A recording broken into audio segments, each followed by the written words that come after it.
Hey, my name is Jared. I am a next gen director at a church here in Richland, Washington, and I have been feeling compelled to start making videos.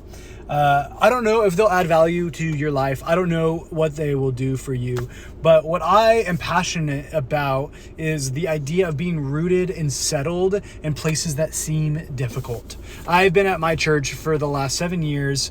In that time, we're now on our fourth senior pastor. He is now 3 years into his tenure at this place. He is amazing, and I love the work that he is doing. But in our time at this church, there's been ups and downs and things all around, and yet God has continued to challenge me to stay where I am at, to be rooted and settled. And it has brought so much meaning and purpose and power into my life and my ministry. 7 years ago, I was an intern at our church, and I had just come out of a season of wanting to run away and start a life somewhere else. And yet God called on me and told me, Jared, I want you to be present in this place. He brought to mind Jeremiah 29 and how there are promises he has for me to take care of me and to bless me. Yet in Jeremiah 29, Jeremiah is prophesying that the Lord is going to send these people into a place of exile, that Babylon is going to come and take them, and they will be in Babylon for 70 years. And for many of them, that is the rest of their life. And there is this lesson in that moment for me that, Jared, I am calling you to exile. I am calling you to captivity. I'm calling you to a place that is difficult. And in this place, I have good plans for you. Be rooted and settled in that place. So I said, yes, Lord, I'm in. What does this look like? And shortly after that, a door opened to be running our young adult ministry. I was 19 years old and I didn't know what that looked like. So I was helping as a volunteer run our young adult ministry. And then I quickly realized I had no clue what I was doing. And I asked our youth pastor, I was like, hey, can I come learn under you? And in that time, I said, what does it look like to be a minister, a pastor, to love people, to serve people? And so our youth pastor had me come on as his intern. And I was an intern for a year while serving in the young adult ministry. And eventually they asked me if I would come on staff for the young adult role.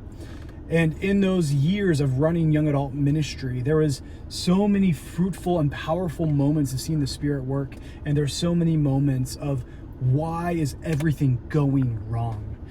But I stayed, and the Lord blessed it.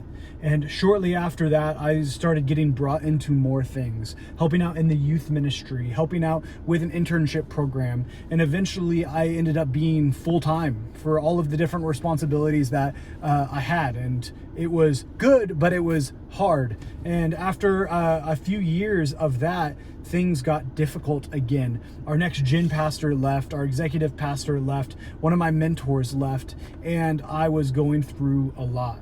And I went to prayer and I was like, Lord, is this where you have me? And he reminded me, Jared, I have you here to be rooted and settled in difficult places. And so I said, okay, I'm going to continue to be here. And throughout all of that, I became a full-time youth person at our church, handing off young adults to someone else and doing youth full-time. And after a couple years of youth ministry, I was then asked to be the kids director. As a youth guy and former young adult guy, I was like, no, I don't want to do kids ministry. That is way out of my ballpark. No, thank you.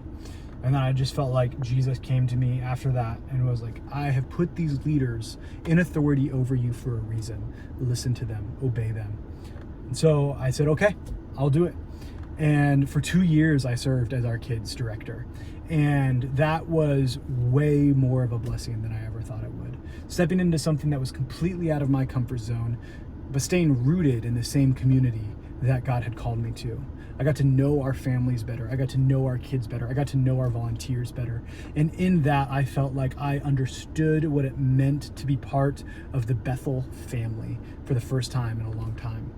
And then after 2 years of serving as the kids director, our next gen director left. And that was hard for me because this was the same next gen director, youth director that I was an intern of 6 years prior. The same guy who allowed me to step into ministry when I didn't know what I was doing. He left. And that was a hard moment. And yet in the same breath that he was leaving, they invited me in to be the next gen director. I share all of that to share that my journey has a lot of ups and downs, and I have seen and felt and experienced the value of being in a place that is difficult for a long time. So on this channel, I am challenging myself after a challenge I saw online. It was by Stephen Bartlett. He's the podcast owner, the CEO of Diary of a CEO, and he challenged anyone who's an aspiring creator to post 90 days in a row.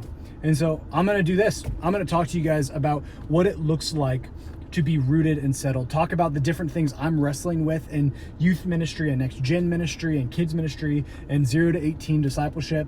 And I'm going to process with you like this video where I'm sitting in my driveway right now talking to you guys about my story. So that's me. I'm Jared, and I would love to navigate this with you and to share a bit of my story and eventually start hearing any of the stories that you guys have experienced as well. So it was so good to meet you, and I'm excited to start this journey with you.